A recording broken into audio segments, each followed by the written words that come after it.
Om Jnana Timirandasya Jnana Chakshurumritam Yena Tasmai Shri Gurave Namah Sri Chaitanya Manavibhusha Tapitam Yena Bhutale Swayambhuva Pradamayam Tadati Svabhadantikam Vanshakaupa Turubhyascha Kripasindhuvaya Patitanam Pavanebhyo Vaishnavebhyo Namo Namah Shri Krishna Chaitanya Prabhu Nityananda Shri Advaita Gadadhara Shivasasi Gaura-Bhakta Hare Krishna Krishna Krishna Hare Hare Hare Rama Rama Hare Hare. Ladies, just move up a little bit. Almost. Come and sit in. Sit by. Okay. Jai Shirani, move up. I can't move because Rama got Oh, okay. Then he'll come. Hota. That's right. All right. Sit someplace here.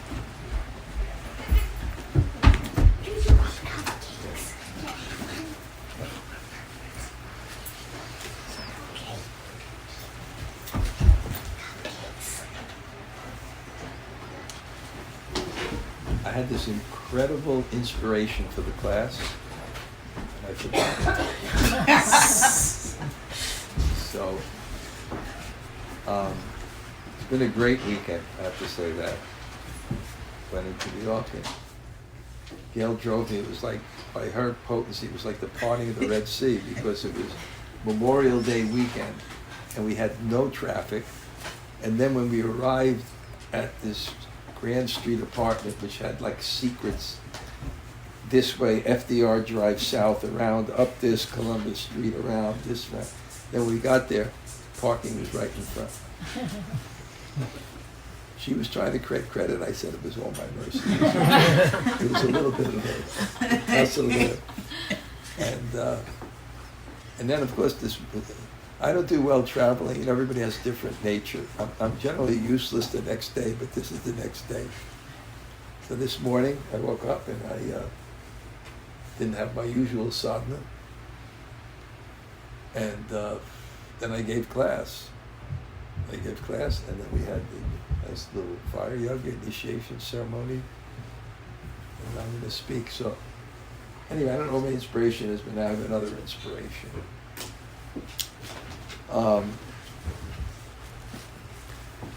was going to say, my nature is, it was a joke, but it had to do with my nature. So there was a famous book that was going around called The 1 Minute Manager.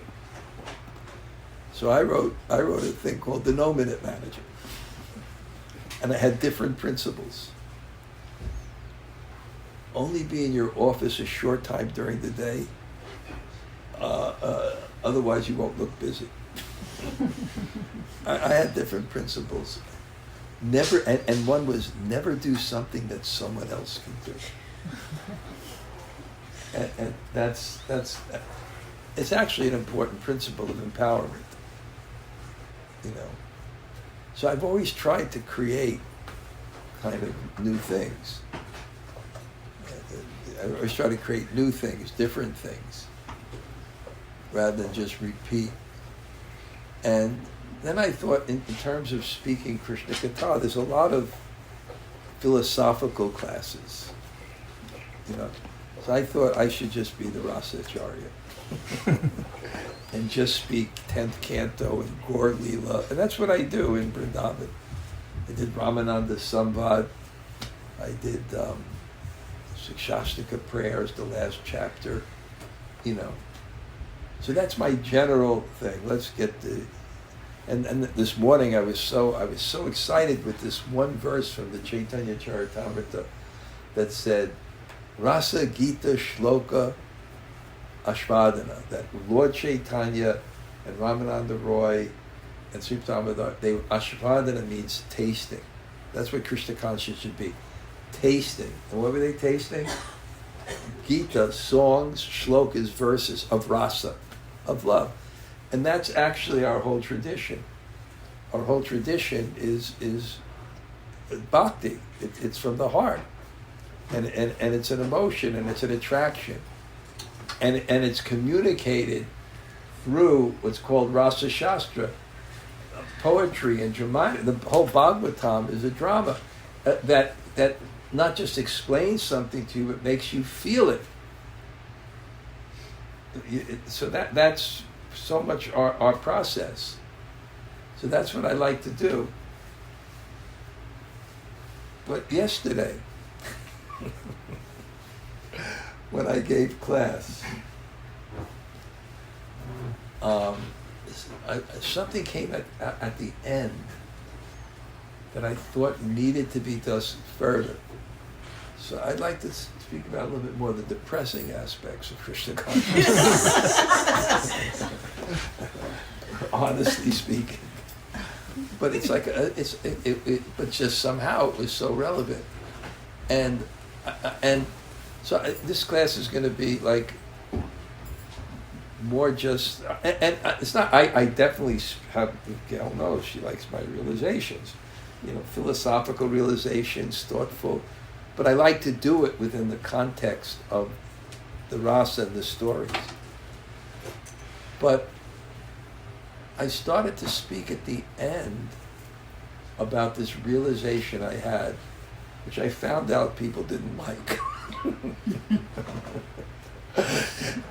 Some people didn't like it. It was a hard one for them, and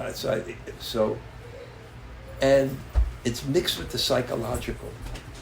So it's really a hard issue to address in a group, because you have to really say, well, what's your, you have to get down with the person. And it's the toughest philosophical issue that challenges Krishna consciousness, which is basically, I'll put the argument, if there's evil in the world, then either God's not omnipotent, he can't do anything about it, or if he is omnipotent, then he's not omniscient because he doesn't know about it. Or if he's omnipotent and omniscient and still is evil, then he's not omnibenevolent, he's not good, because why is this all happening? And that's like a core issue, and I've written about it so many times, right, Gail? I've written so many times. You're saying, well, why are you writing about this again? You like it, like that issue. So what happened, and then the particular realization I was speaking with, which Mangal Artik supported me. She even raised her hand and said, repeat that one again, Maharaj. And then I said, I don't know, it just comes out. Now I got to find it again. I don't know how to do it. But the basic realization, it came of a natural flow of discussing the philosophy we were discussing. It wasn't I was trying for hell, brimstone, and fire, but sometimes it comes out. It wasn't exactly that way. But the realization that I was discussing is kind of that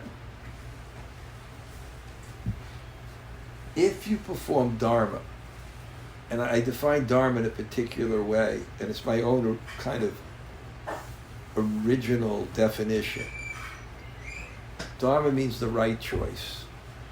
We have the right choice which elevates the consciousness. In other words, there's a science. If you make the right choice, this would elevate your consciousness. And what the whole world is about, everything's connected. It's God's plan to elevate our consciousness. So every minute we have a myriad of choices, and it says, I forgot this, our decisions determine our fate. So the most important thing is making the right choices. And there's actually a science of that. And that's why people come into spiritual traditions, because for spiritual traditions there's a compendium of archetype circumstances and what is the appropriate response to elevate your consciousness. And then that goes why we need guides who know the Shastra, which is kind of the dictionary of these circumstances. So someone knows the Shastra, then you come to them, this is what's happening to me, what should I do? then okay, in this story it's like this parable is like this, you respond in this way, and you elevate your consciousness. And then I express my own personal realization, which is that if you live your life that way, well, first of all, living your life that way, what it does is it gives you faith. Because you actually see how Dharma leads to auspiciousness. There's actually a verse like that in Chanaka Shloka, Dharmasya, something, no, that's not, I forget. Anyway, it leads to auspiciousness if you do what's right. And, and the challenges of the world is to be expedient, to do what's immediately good. We have the concept of Preya and Shreya, the immediately benefit and the ultimate benefit. So I had that, and then I expressed my own realization of looking back on my life and seeing the difficulties I got and the realizations I got from those difficulties that brought me to a level of consciousness that, looking back, made the difficulty worth it. The price I paid for the realization that the price was worth it. And you may not see it at the moment, but when you look back.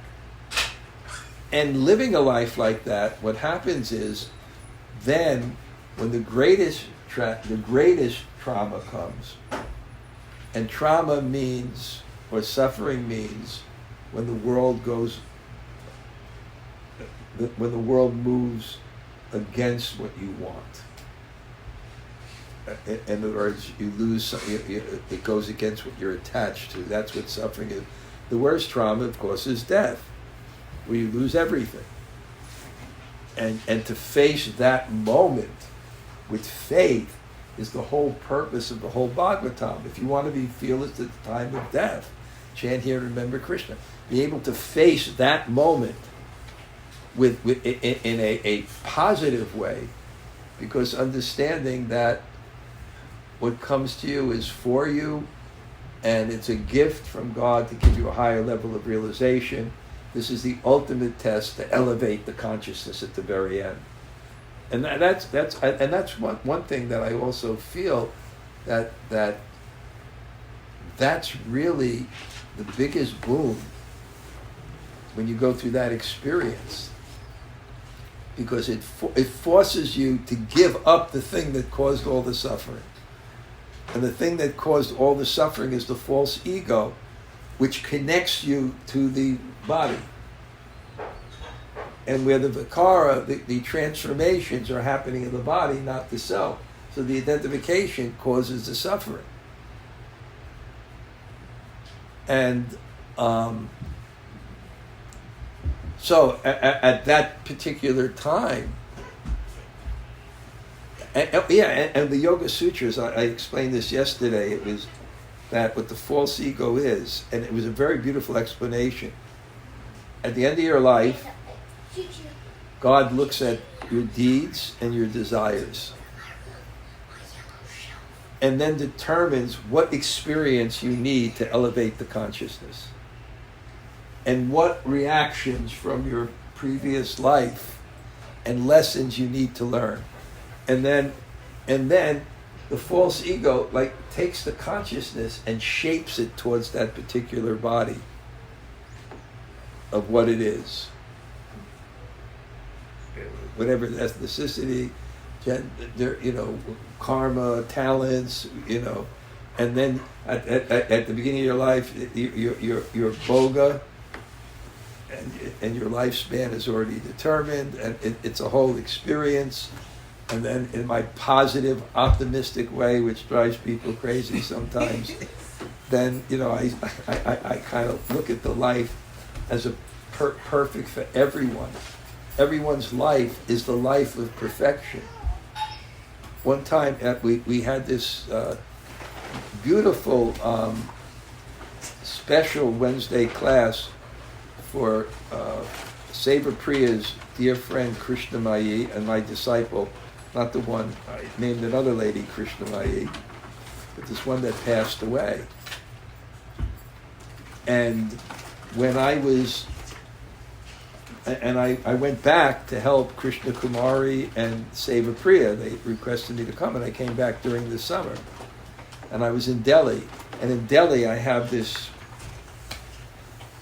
Indian, it's like a Sindhi Rubbles. It's like brothers living together, in this big house. And I'd stayed there a lot, like weeks at a time. And one floor is this simple old lady that we called the General, because they had these Sindhi brothers. They were like millionaire business and things, but to the mother, and she was so simple. She had arthritis, and she'd walk around with a little rag on her shoulder, and she'd dust. And when I was there coming in, and there's one of the brothers, he's pure devotee, he lives in Nigeria, he runs their factory, 1,000 people clothes factory. He's a pure devotee.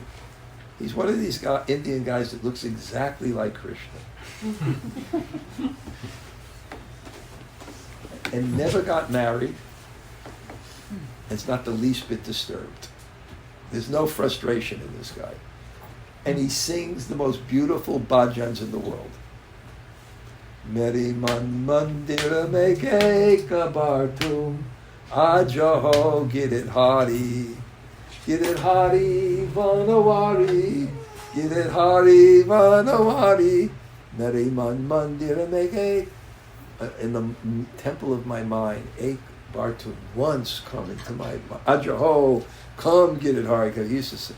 So he called me, what I'm doing there, and I told her this girl who had so much suffering in her life. Her whole life was suffering. And then she gets cancer, and she's in India, and her 6-year-old daughter doesn't have a husband. Her 6-year-old daughter is in the West, and she's dying in India.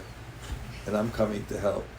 And he just said something. He said, that sometimes what Krishna does is when he wants to take someone back to Godhead, he gives them all their karma in one life. Mm-hmm.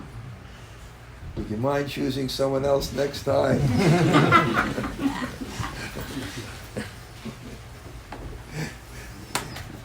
Yeah. So, it's that karma, and looking back at it and seeing if you perform dharma, if you did the right thing, you're in a better place. Let's put it that way. And people who do the wrong things, they're temporarily in a better place, and they wind up with very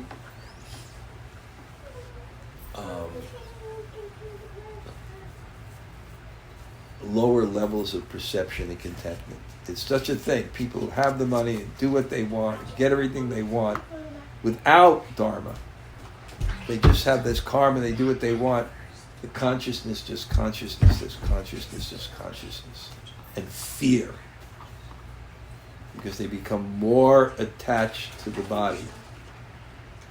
Now let me give my tapasya spiel. When I was in India, we performed so much tapasya, you couldn't believe it. You don't know what it's like to be in India during the hot season, where there's hardly any electricity. And when the electricity goes on, I stay near the fan with a bucket of water and a gumsha. And the highest recorded temperature in an inhabited place, according to the Ripley's, believe it or not, the Guinness Book of World Records, was Govardhana. Because who lives next like a mountain that's like a heater in the middle of this? Only the it's like, so the gumsha, I put the jump is like like a small towel, like cloth.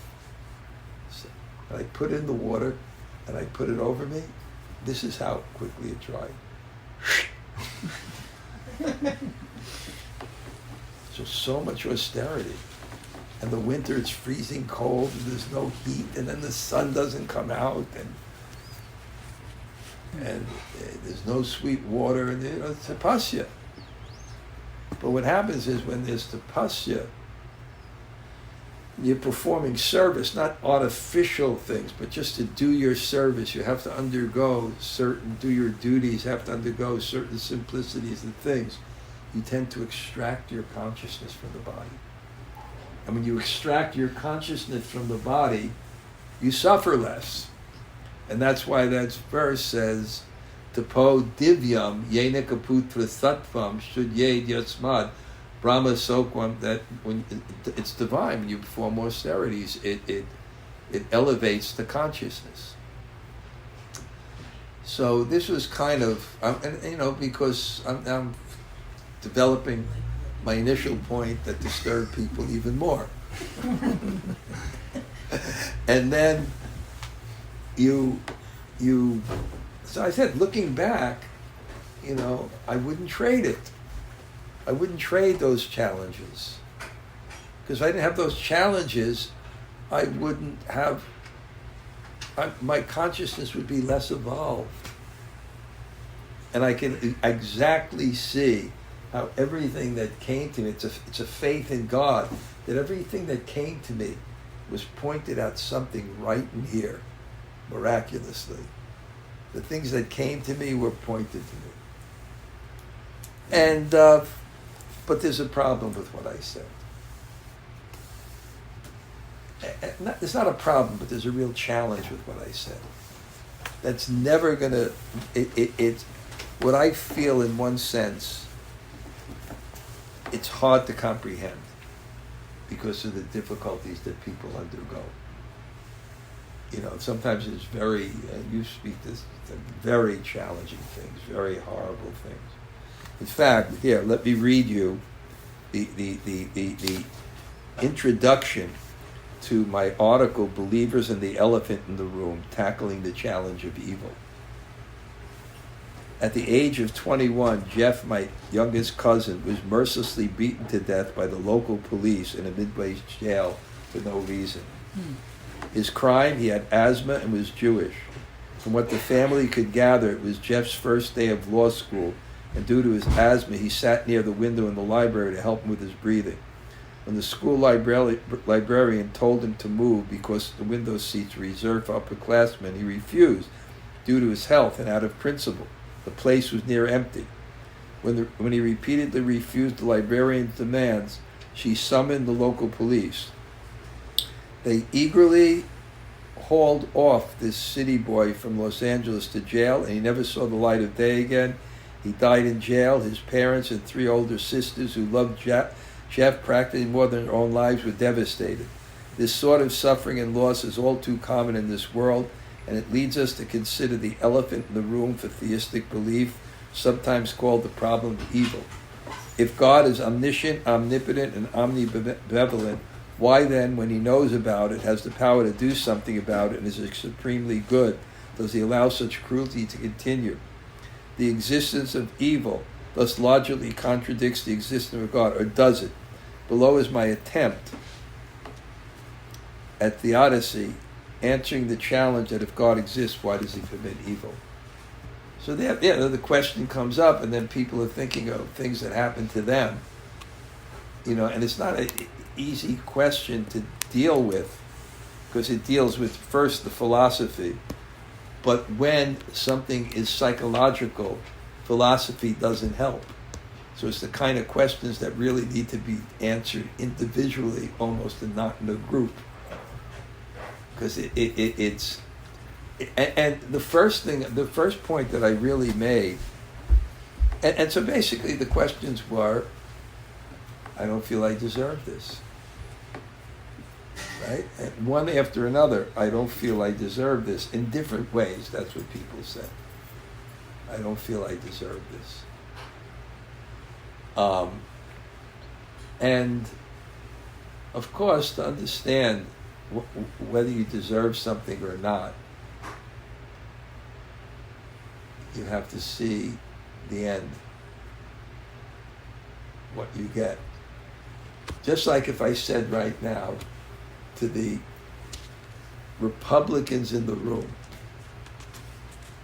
the Hillary Clinton should suffer in hell a million births. Yeah, I understand the law of karma. If I said to the Democrats in the room that Trump should be there, oh yeah, sure. It makes completely sense. Bringing them to Krishna consciousness, you think they can be sat down and told the philosophy of Krishna consciousness? People need experiences. So is it mercy or not to do to people but what about me? I'm not Trump, I'm not Hillary Clinton. I am the good person. So it's but the fairness of it, I think, for one thing, is you have to see in the long run, is what you get worth what you went through? And it's a tough one. So I'm going to read how I answer it, because I wrote several articles. One good argument doesn't necessarily prove one's point. One must weigh the cumulative evidence or arguments.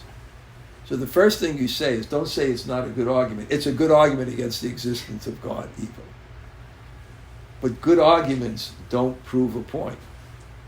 You may have a very good argument, and someone may go to jail. I gave the example.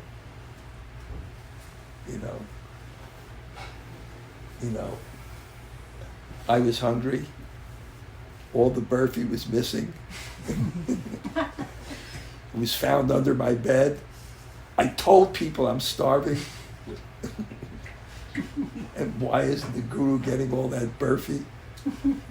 They know how much I like burfi. Right? And then I go in my room and I see burfi under my bed, and I take a piece, and then the sannyas ministry comes in. So there's good evidence, but I didn't do it.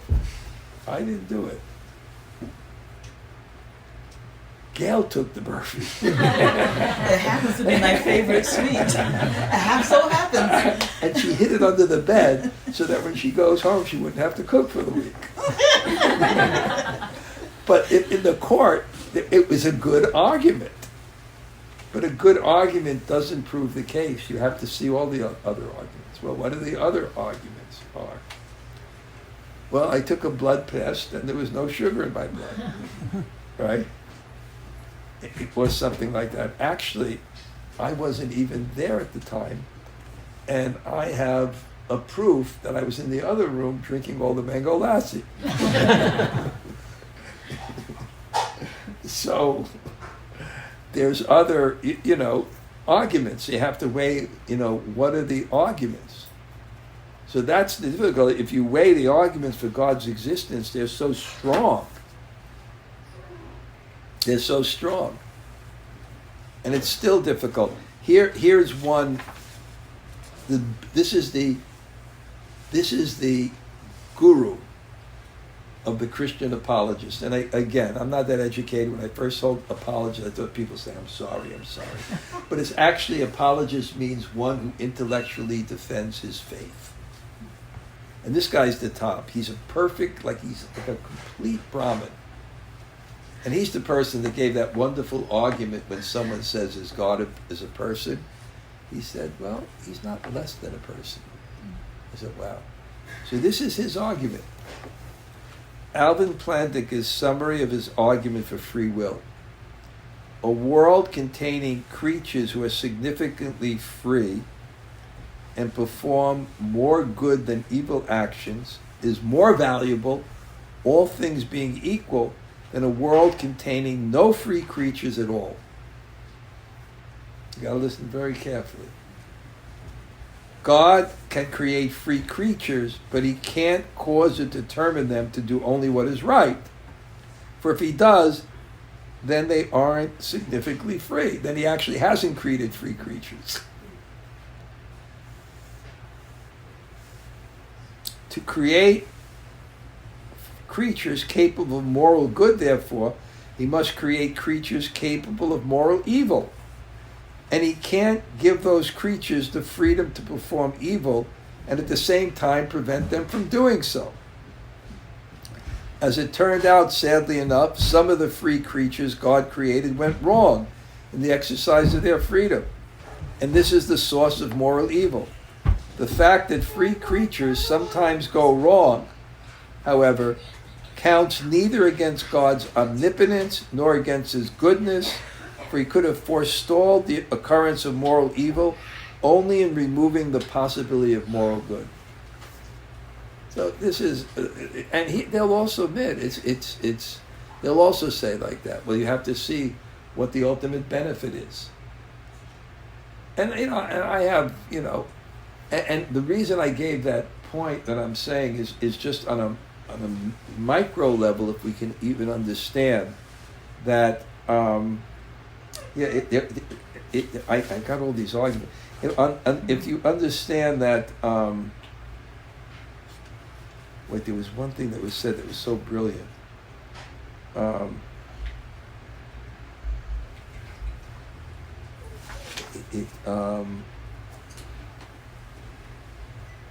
It says.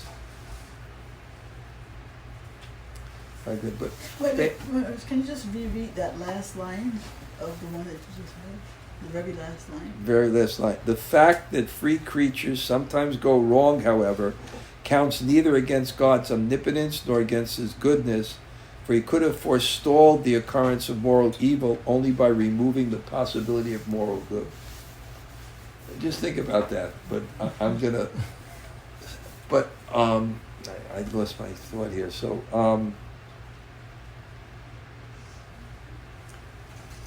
There was a point that here it is.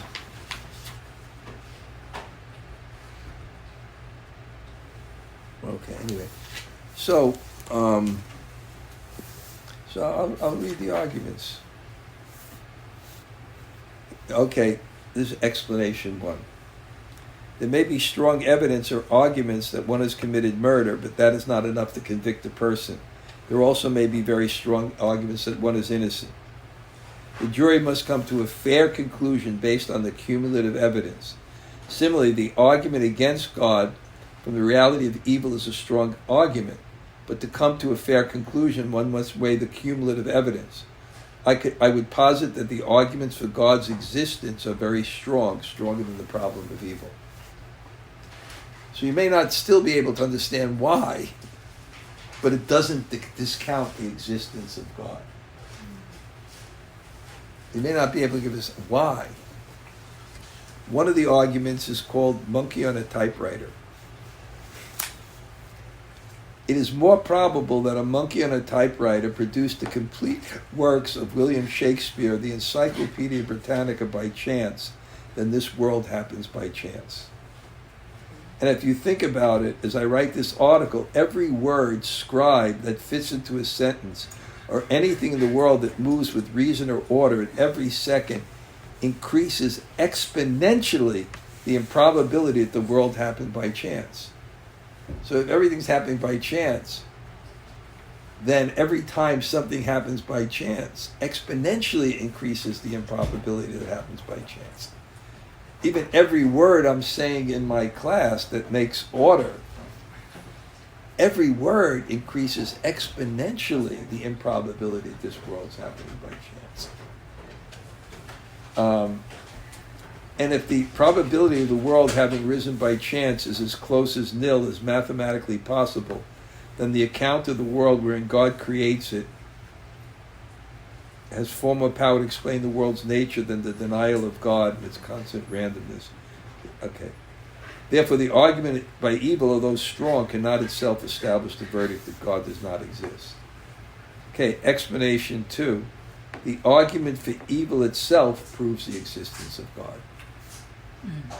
It's okay? Interesting? You're all listening? It's not, I generally don't read, but whoever the author is, such a brilliant author. I get that from my mother.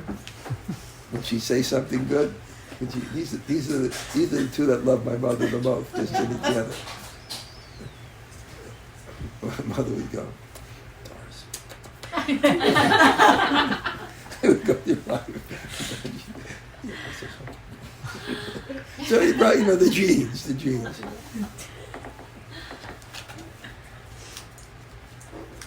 I'm ready to go into my ultimate frustration in life. I could have been a great stand-up comic. So I just was ready to go to Jewish parents, don't like that their kids become devotees until they find out they're in charge. Well, that's a good religion. I have a whole routine, but I'm not going to. By recognizing the existence of evil, we are acknowledging that objective moral values exist, which seem to point to the existence of God far more than deny His existence. If everything ultimately is just particles of matter moving randomly, then on what basis can any action be judged moral? And if everything is deterministic, how can anybody be held morally accountable? If the world is boom, and boom, boom, boom, boom, boom, and then I take out this knife and I kill someone, then how am I responsible? It's deterministic. And good atheistic philosophers will have to conclude that there's no meaning, there's no reason in the world.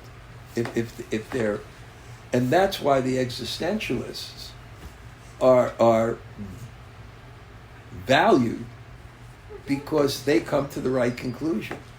Should I live or die? What's the meaning of life? What's the meaning of life? Should I live or die? They come to the right conclusion. In other words, our capacity to deem something genuinely good or morally evil requires an acknowledgement of something transcendent that is morally meaningful, God. Otherwise, moral judgments, even concerning the most horrendous actions, become reduced to subjective expressions of cultural conditioning or personal preference based on chance and consequent evolution. Even the most hardened atheists shudder to fully embrace the consequence of atheism, where even the most horrendous actions are deterministic and not objectively wrong. Therefore, the existence of evil, rather than denying God, points to its existence. And then I wrote the existence of free will. That's another. What? Let me see, because I'm always concerned about my eating. Okay. I mix the philosophy with the depth and the depression and the humor. It's just, what can repression accomplish? I'm skipping some of the arguments. Explanation 4. The world created is the best possible of all worlds. Bhaktivinoda Thakur gave a reason similar to one posited by Leibniz. He argued that God would not be complete as the enjoyer of all energies if he didn't also have the experience of exchanging with the material energy. On the surface, an argument may make God look self-serving or callous, but I think there is a sense to it that I would purport as follows. The material world allows for the beauty of compassion, mercy, forgiveness, and the special flavor of soul's personal triumph over suffering that enhances God's manifestation rather than contradicts his existence. That's the way I like to put his argument.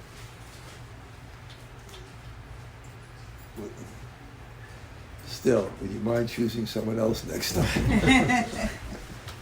Choosing people, stuff, I don't get it. Oh, let's see what this one, I don't even know what it says, but I wrote something on it. Soul-making theodicy, the law of karma. Evil negates the existence of God only if you look at the world from the very selfish perspective of affirming God's goodness only when it serves our enjoyment and control. Judging God in that way is like a spoiled child evaluating his parents' character based on rewards and punishments he received. In a similar way, evil and suffering are best understood by looking at the world from God's perspective, which judges what is ultimately good, not what superficially rewards or punishes.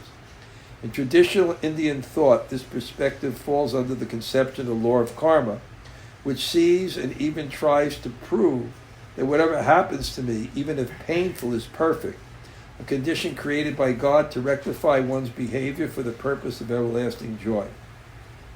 At least one serious about spiritual life should be able to connect the trials and tribulations in one's life to his or her personal growth and then project that onto the world.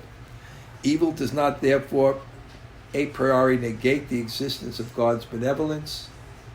It is a tough pill to swallow, but all traditional Indian philosophies, even if they disagree on core points, agree on this one point. There's a moral force called the law of karma that is absolute and ultimately good, even when one is on the receiving end of cruelty. Very difficult to understand. But, I was talking about Bhishma Dev's thing, and I'm just thinking like that. Okay, let's take Donald Trump. Like, what would take to actually change him, right? Would someone sit him down? Would there be philosophy that can be given? You need experiences. And it's not just Donald Trump. Think about your spouse or your partner. And think about the thing in them you most want to change. Okay, tell me. Don't dare, Rodney. It's Whose side are you on, Marsh? What? Whose side are you on? Anyway, I'm just saying, it's just difficult. It's just difficult. There has to be experiences. And what the law of karma is, the experiences. It's just because you two guys were sitting here. That's the only thing. Good save. I didn't see any other couples here. They separate, you see. I couldn't do it. You guys are together. That is a good excuse because it's true. But yeah, that's a tough one, and it's hard, But I know myself, I need a drama. I need a drama to understand things. And then I gave that other example, and I just think it's so true. It's so true that every year in my life, I get a simple realization that I didn't have before. A simple, that makes me a better person, it evolves me to higher. And it's endless. So, and you look at it, is God, as a jigsaw puzzle, God wants this consciousness, like a lens, a perfect lens, to see reality and feel reality. To see reality and feel reality. And the little pieces that need to go in. And they're innumerable. But a higher level of perception is a higher level of contentment. Growth. And again, I still think the argument for evil is a good argument. But I don't think it's sufficient to disprove the existence of God. And I try to give just little hints. Deserve it? No. I did.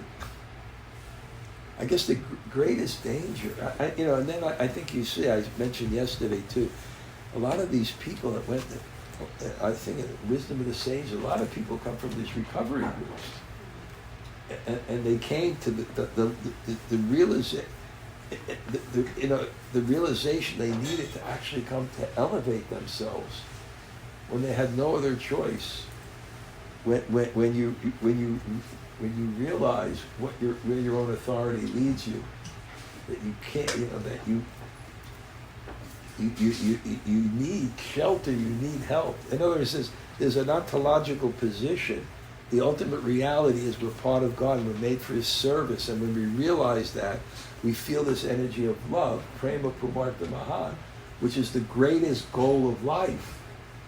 And we feel that. And the world is meant to make us to come to that position in will, and to come to that position in will. And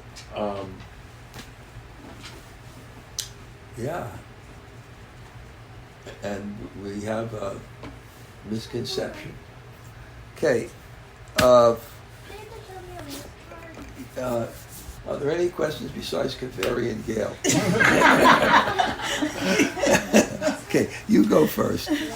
No, it's not a question, but I was No, thinking... you can share reflections. You usually have nice reflections. I was thinking that even for non-religious or non-theistic people, they do have the argument of evil being like nurture or nature, which is a way to also to dispute whether somebody can be inherited evil, or it's like what made that person do something bad. Yeah. Which I think for us is equals our like there's no evil, you know, in the larger scheme. And birth after birth, we may do things right, you know, close to Dharma, meaning like the right choices, or far removed from it, but ultimately it's not our nature. And I do think, even for non-theistic, they do have that argument, but it's tough, like you said, the perception of like, it's very they tough. did something It's very bad or tough. something like Gail, read that quote again. That quote was the ultimate answer to everything. And read it loud, because yesterday they didn't put the cameras towards you. They had the cameras towards me when the questions were being asked, and I was sitting there like this. I'll do it, Dharma. When's this going to stop? Read it real loud. So beautiful. This is a person, Search for Meaning, Viktor Frankl, who lived in survived the Holocaust. It's beautiful. Okay. Loudly. Even though conditions such as lack of sleep, insufficient food, and various mental stresses may suggest that the inmates were bound to react in certain ways, in the final analysis, it becomes clear that the sort of person the prisoner became was the result of an inner decision, and not the result of camp influences alone. Fundamentally, therefore, any man can, even under such circumstances, decide what shall become of him, mentally and spiritually. Very powerful. Okay, I'm going to stop now. And anybody have any reflections on the class? Jayanta, any thoughts? Interesting stuff, right? Very interesting. I mean, just one question. We talk about the establishment of God's existence. Yeah. What about establishing that He's heaven?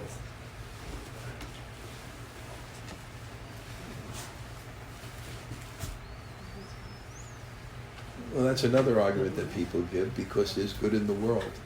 And if he was benevolent, there couldn't be any good in the world. That's what they argue. Because if he wasn't good, then there would be no possibility. Well, he could just make it so that we're always frustrated. What? He could leave the possibility, but make it unattainable. You're going to call on me. This is what's going to happen. These Jewish lawyers.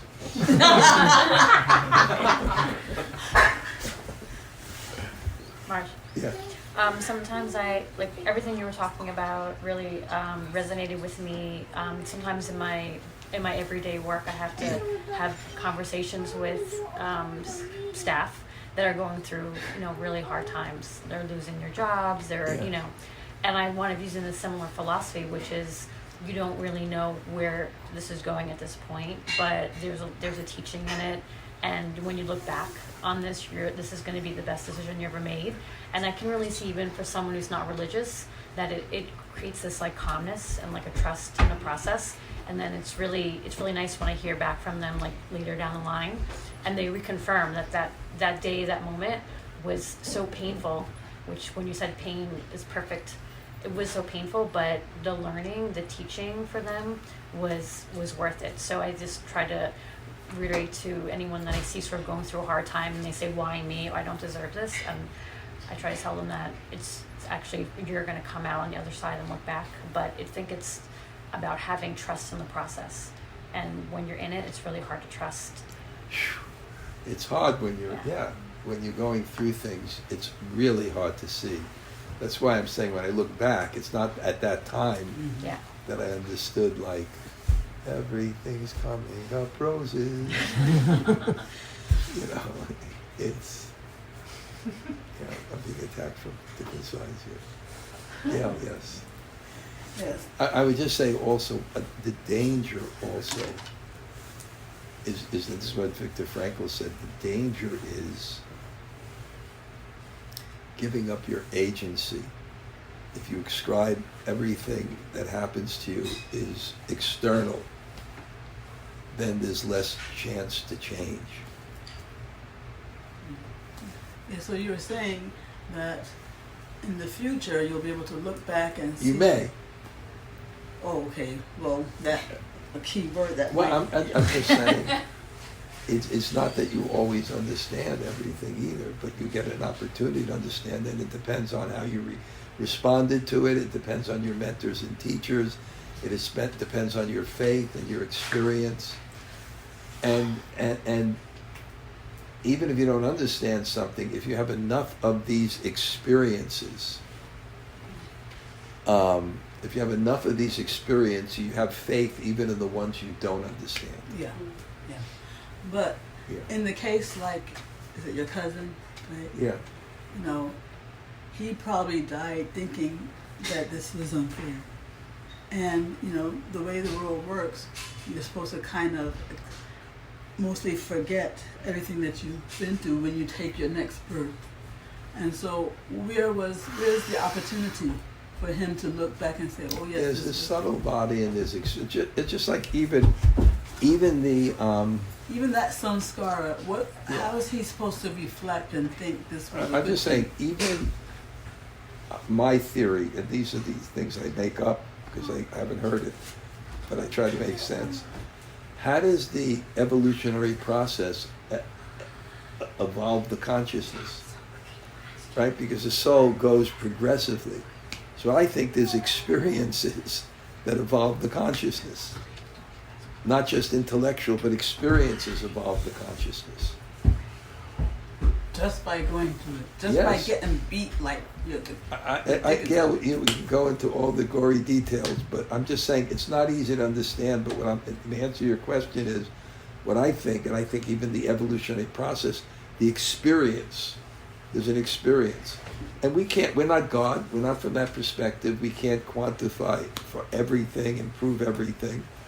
But it's just like when you go to a doctor, if they're a good doctor, and they treat you, then they start telling you things that are beyond your understanding. So if you have enough experience of God's grace and God's goodness and that, then you have faith, even that you can't intellectually explain something. The mind of God. I meant that too. It's our perspective. The last thing I wrote, the last argument I wrote, Gail, is called humility. Okay. Here is it. My last argument is called humility. Yeah, we can't know. Well, here's the last argument. It is one thing to equate suffering with growth and renewal, but what about pointless suffering? You see? I know the questions before you finish. Does not pointless suffering challenge the existence of God? Bhishmadev answered a similar question when enlightening Yudhisthira. I like his answer from a traditional Indian philosophical perspective. No one can understand the inexplicable will of the Lord. Bhagavatam 1.9.16. As we have become entangled in this world since time immemorial, it's not possible to estimate our level of misconception of what it takes for the Lord to enlighten us. I think anyone on a genuine spiritual path cannot help but be amazed at the sheer number of constant and unending painful lessons that one has endured that have helped expand one's present awareness. Lessons that one had absolutely no ability to comprehend at the time they occurred. So basically, the answer to seemingly pointless suffering is to humbly accept that we lack the capacity to understand what we need or to ever fully understand God's will. The elephant in the room, the problem of evil. Acknowledge it, confront it, the theistic conclusion still stands. That's the hardest one to accept. Because that's like you just have to accept What? that one you just have to. I'm just saying it's reasonable faith. When you get a sense of how the world works, when you surrender to God. And therefore I like that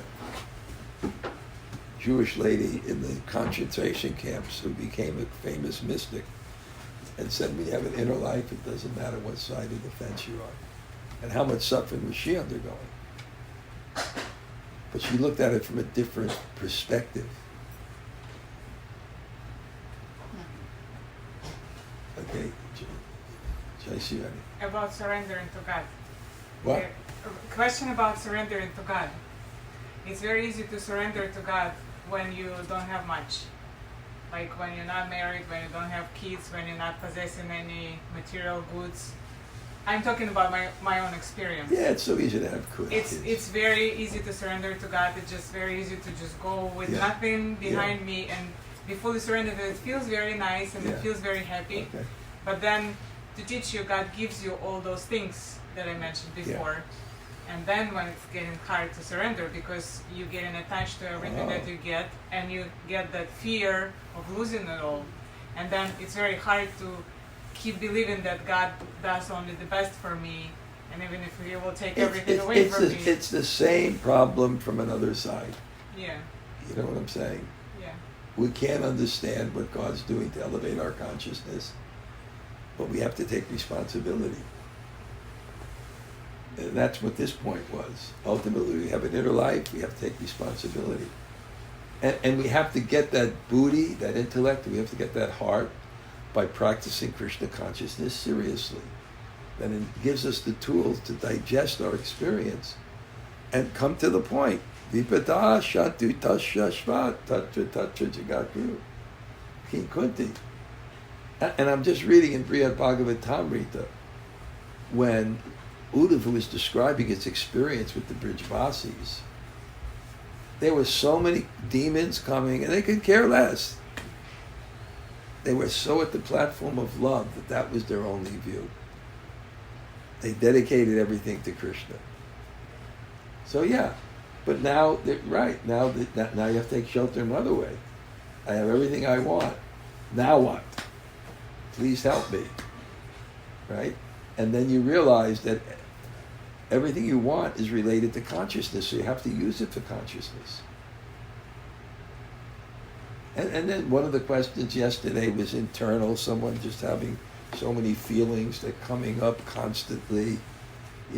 Karma is, good and bad karma is not just things, it's also mind. I wrote the article called The Happiest People in the World because I was in Colombia. This is my Spanish. In Colombia. So I was in Colombia. I said, no, it's not a you. So... And I saw that all these rich people with kids and going to the best schools and, working so hard and, so many problems and getting into schools and then what to do with the children. And then you see, the cleaning lady, completely blissful, just works and cleans all the places. Now she cooks also, Maheja, and then the gardener, he comes in with his boots and he's got the fish and he's spinning around, he works, goes back. And these guys are smiling and all the people, everything is so miserable. So it doesn't have to be. It says when Krishna mercifully takes away, it means He gives what you want. But I know it's a fact that when you lose the material protective agents, then you have to take shelter. And Krishna's constantly doing that. And that's His mercy. Because that's the spiritual platform is where happiness lies, not the material platform. So if we have faith in the material platform. Anyway, Jai Shirade, why don't you give me a call this week? Can you? Yes. After the last class, I'm lined up the whole week now. You know what I'm saying? Because it's very deep. It's very personal. It's experience, right? I remember in Mayapur, the depth of you had nothing, right? Yeah. And don't tell me you're so happy then either. Then, next thing I know. I didn't say I was really happy. I say that my full surrender to God was easy. Well, And for some people are saying the opposite yesterday. Some people yesterday are saying it's so difficult for me that I don't know. It's so difficult to me. Greg? I was thinking about when you shared about that Frankel, that when he's in the concentration camp, Yeah. and in a way, things are being unjust. Things are unjust to him. Just like the cousin being beaten, things are unjust. But both have that option to make a decision on their connection with God. Yeah. And if they what he shared is really important, because like for me, it's like my daily struggle with unjust things. And I'm thinking, well, if I get even, it doesn't help me it doesn't bring me closer to God. If I forgive, I get closer to God. So it's like that's a hard thing a lot of times with things that are not justified, that it's unjustified things happening. It's like even being beaten in a cell. It's like, okay, can I still not hate the oppressor? And see that there's God within his subtle, that he has a subtle body. And so, that's why I think, surrendering is a continuous thing. We should offer now. I'm good at promotion. It's like advertising. So I wanted people to come to my class in Columbia, so I had to have a good title. And it was called Forgiveness, Giving Up Justified Hate. It's easy to give up justified. I mean, that you have a reason to. And it always amazes me, these Christians, that, horrible things happen to their things, and then they forgive them. Next time I give a class, I'll give my whole forgiveness seminar. Okay? My whole forgiveness seminar. There's so many amazing quotes. Okay, after giving this wonderful class, I haven't come any further than I was yesterday. But I tried. No, I think it's a good discussion. And I think the conclusion that I wrote here is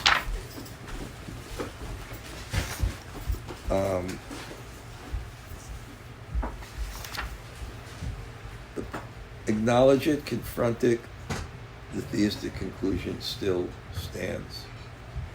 Good argument, but the conclusion still stands.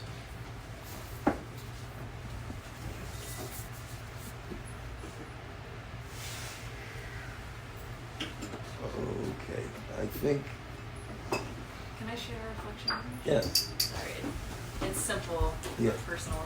Yeah. These are all such deep questions. Yeah, It's good, yeah. just a simple reflection, but I really appreciated your definition of Dharma as the right choice that elevates our consciousness. Yeah.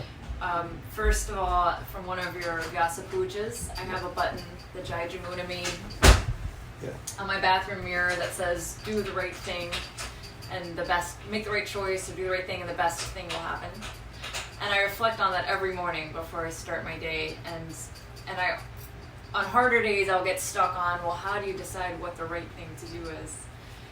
So first of all, you just gave me some clarity on that. And I was just appreciating that the very, very first time I met you, the very, very first class of yours I went to, you brought up Dharma, and I asked the question, like, what is Dharma and how do we know our Dharma? And once again, you've given a beautiful What was my answer? Thank you. Well, I was particularly at the time curious to understand, like, how do we know what our personal Dharma is? Oh, yeah. And you said, well, we all have the Dharma to serve God. You know what the class was about? That was the environment and consciousness. One of my weak ones. It did it for me. That's like not my forte, the environment. Are you kidding me? Okay, I think we'll just take a little break now, okay? Srila Prabhupada ki jai. Dhanurdhara Swami ki.